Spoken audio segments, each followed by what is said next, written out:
Hello, students. As I told you before the break, I was going to post a video on chapter 15 on personality disorders.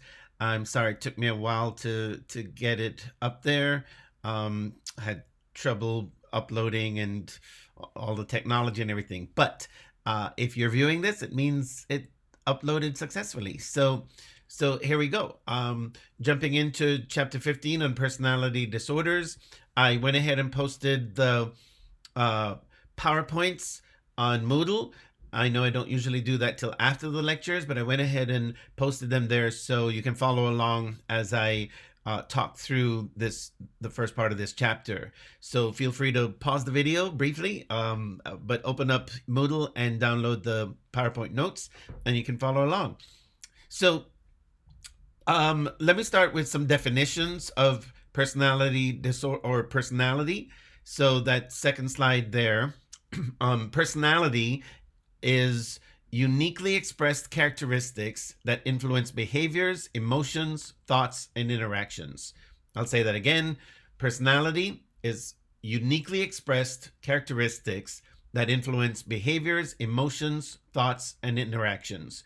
Most of us have a general sense of what a personality is, and we're able to identify or label people's personalities, and how they behave and uh, generally their thinking. And some of you have done personality tests and those kinds of things to um, to determine your own personality or how you best relate to others. And that ties in with the second definition, which is on personality traits. So personality traits are particular, predictable, flexible characteristics. Particular, predictable, flexible characteristics. So, um, you're the way you're able um, to say that you're an introvert or an extrovert, or you're neat, or you're organized or not, right? Those are personality traits, and we can usually identify those in ourselves or in other people. And then the third definition is personality disorder. So, a personality disorder is an enduring, rigid pattern of inner experience and outward behavior that leads to significant problems and psychological pain for self and others. So, let me say that again. Personality disorder is an enduring, rigid pattern of inner experience and outer behavior. So, what somebody's experiencing on the inside, and then it manifests itself in a behavior on the outside that leads to significant problems and psychological pain for self and others.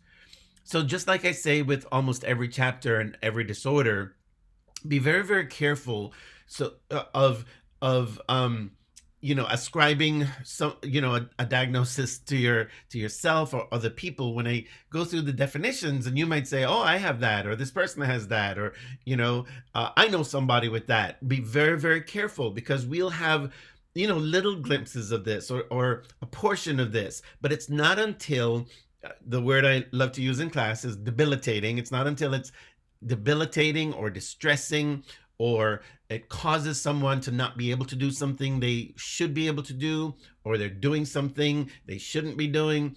So again, it has to cross that threshold. So make sure to not jump to conclusions about yourself or other people. So let's go through a checklist of things that someone would have to exhibit before it's diagnosed as a personality disorder. So the first thing on the checklist is on slide 3.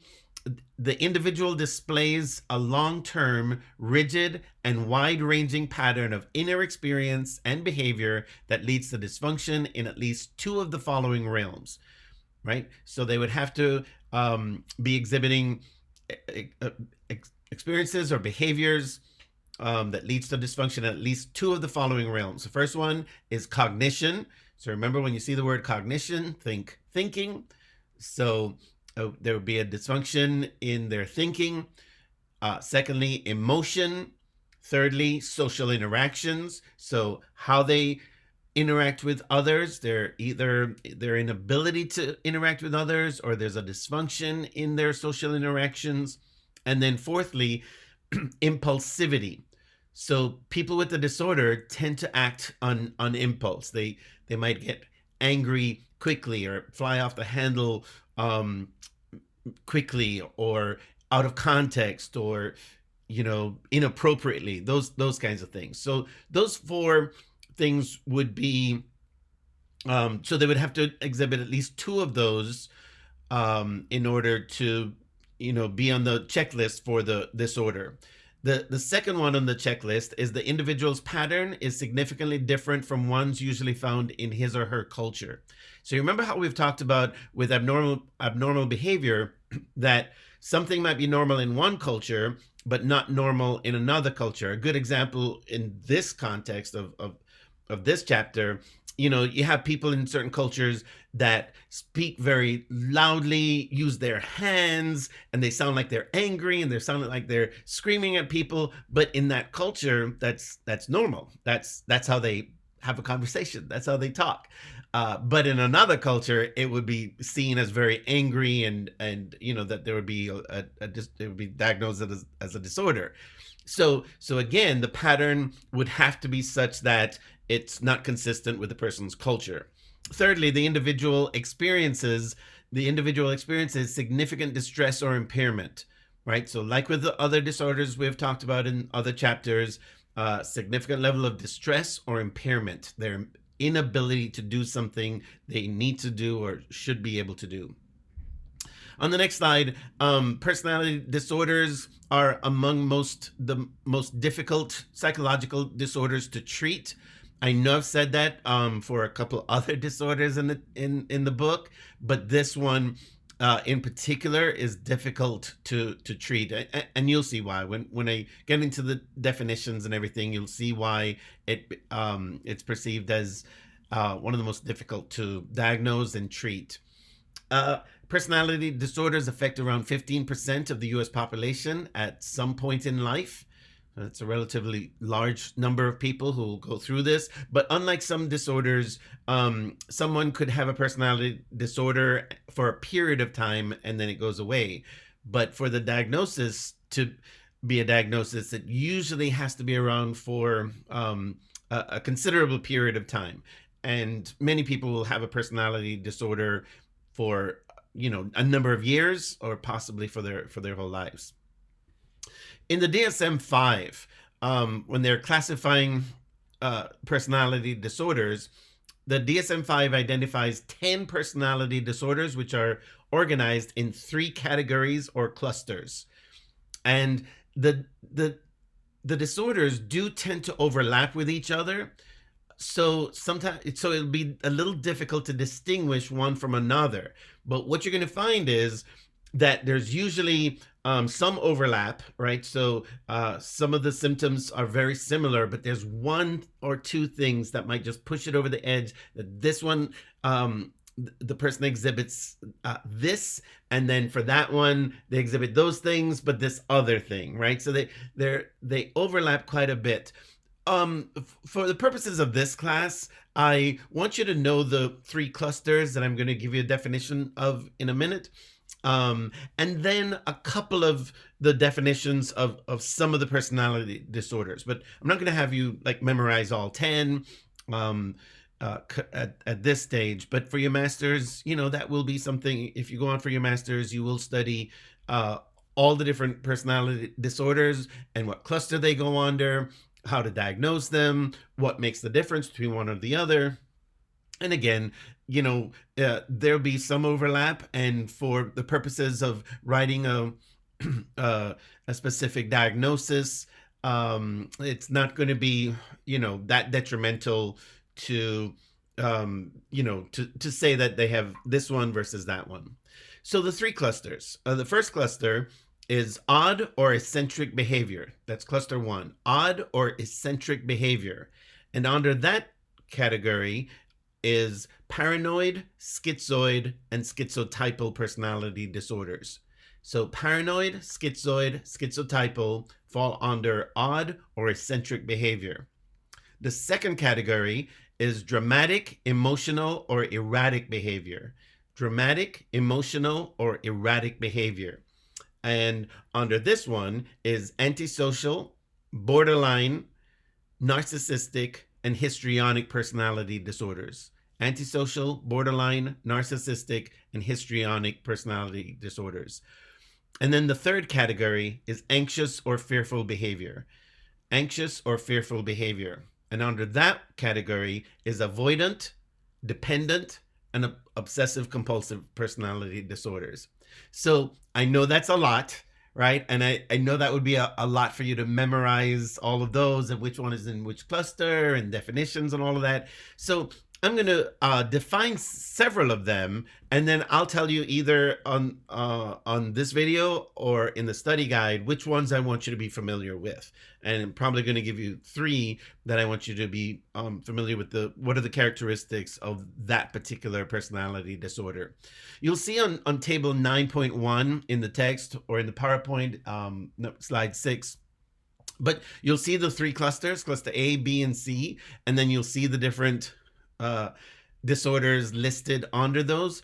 So familiarize yourself with those. Again, I'll let you know which ones I'm going to ask on the quiz or the final exam, but it would be good for you to be familiar with each of those and what their characteristics are. So starting with defining some of them. So paranoid personality disorder is characterized by deep distrust and suspicion of others. So just like the word paranoia implies, it's a deep distrust and suspicion of others. Limited close relationships for the people who have this disorder. It's very difficult for them to have close relationships because they're suspicious of, and it doesn't have to be everyone. They might be suspicious and distrustful of a certain person, a group of people, and it could be everyone or a large group of people. They tend to be cold and distant affect. When you see the word affect in the text or in these notes, think emotion. So when someone has a cold and distant affect, it's their emotions that they're kind of just numb and they don't really show a whole lot of warm, fuzzy feelings for other people. And their emotions just tend to be dull. They have excessive trust in own ideas and abilities and tend to be critical of weakness and fault in others. So in other words, they trust themselves and not other people. And so that's one of the reasons it's difficult for them to maintain close relationships, because they really don't trust people. With paranoid personality disorder, theoretical explanations of why the disorder happens. So the psychodynamic explanation, Freudian viewpoint, would say that it's linked to patterns of early interactions with demanding parents. As you know, with psychoanalytic theory, they often go back to childhood, interactions with parents, things like that, things under the subconscious. I'm not a big fan of the psychodynamic theory, but that's their explanation. Cognitive behavioral, they would say it's tied to broad maladaptive assumptions. So when you see maladaptive, just it's the way the brain is working, and they just tend to think negatively about how people are perceiving them and how people are thinking about them. So cognitive behavioral, it's maladaptive assumptions of how people are thinking about them, and then they behave that way. They behave in such a way as to, when they're thinking people are out to get them and that kind of thing. And then that's how it's played out in their behavior. And then there's the biological or medical causes. So linked back to genetics, and how quite often I will say that a lot of psychological disorders seem to be connected with either chemical imbalance in the brain or something is misfiring. But yes, the biological would say that there's something that's not working right in the brain, and it could be related to neurotransmitters or how the neurons are firing. Treatments for paranoid personality disorder, for behavioral, they will focus on anxiety reduction and interpersonal problem solving improvement. So getting the person to learn the skills, to learn how to bring down anxiety and learn how to, um, you know, problem solve with interpersonal relationships. Uh, Cognitive approach would be to develop a more realistic interpretation of words and actions of others.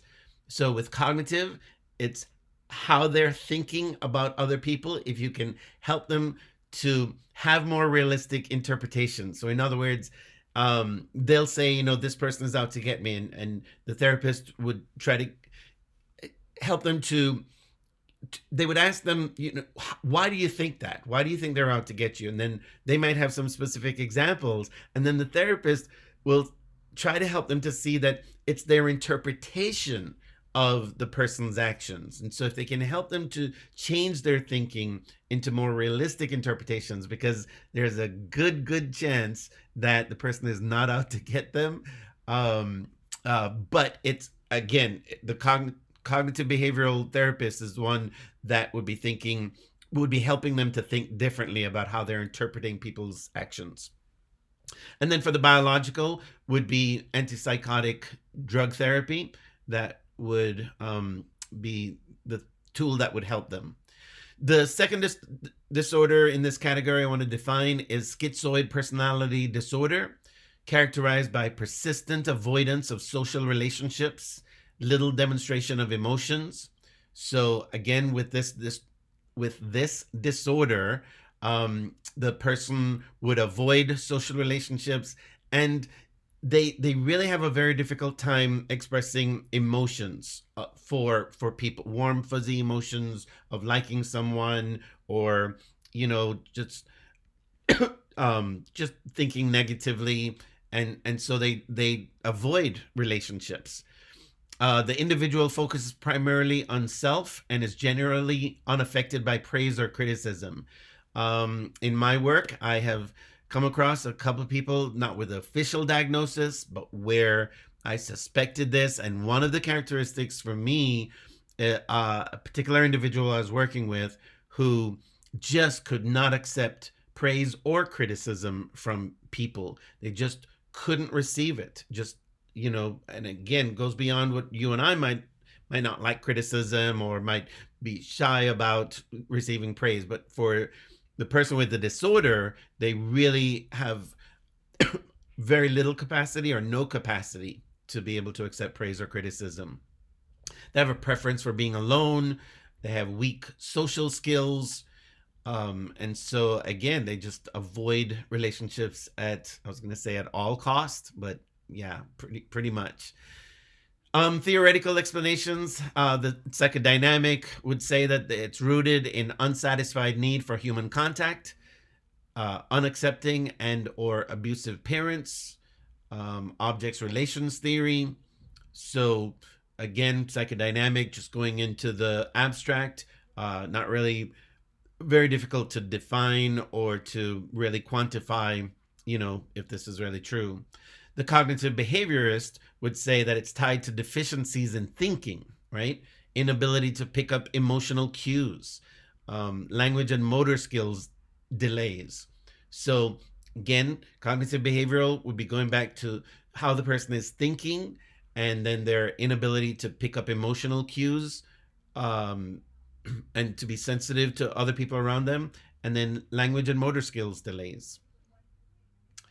Treatments would include, so for behavioral, you would have social skills education, role playing, exposure techniques, group therapy, but anything where you can teach the person the skills that they're not able to, to pull off, then you teach the skills. So if you can teach social skills or role playing, exposure techniques is where you have them in an actual situation and expose them to the thing they're avoiding, and then you help them to learn how to behave differently. And then for cognitive, it's presenting and evoking memories of pleasurable experiences. Presenting and evoking memories of pleasurable experiences. So with cognitive, if you can help the person to associate pleasurable, pleasant feelings or memories associated with, with an individual or with an experience or with with whatever it is they're avoiding, then you could help teach the brain not to avoid those situations or avoid those relationships. So these are very, complicated. I mean, I'm giving a one sentence definition. Most of these are an entire semester of learning how to do it and then doing it. But you should get the gist of it. And of course, with the biological, there'd be drug therapy. The book says provides limited help, but yeah, there's drug therapy. Here are the two questions that are not in the study guide that I want you guys to be prepared for on the quiz and the final exam. Question number one is, what are the big five super traits of personality disorders? What are the big five super traits of personality disorders? I didn't go over it in this video. It'll be in the text. So obviously I want you to read and study the text, but the big five super traits. And the second question, what are the characteristics of schizoid personality disorder? What are the characteristics of schizoid personality disorder? And we'll get into this on Wednesday, and it'll be on the study guide. But yeah, the three personality disorders that I'd like you to be familiar with: schizoid, narcissistic personality disorder, and obsessive compulsive. So those three we'll probably focus on. And I obviously will mention some of the others, but be familiar with those. I hope you guys have a good Easter weekend, or had a good Easter weekend, depending on when you see this video, and that you're take time out to remember what Easter is all about and celebrate the resurrection of Jesus on Easter Sunday. God bless, and we will see you on Wednesday. Have a good break. God bless.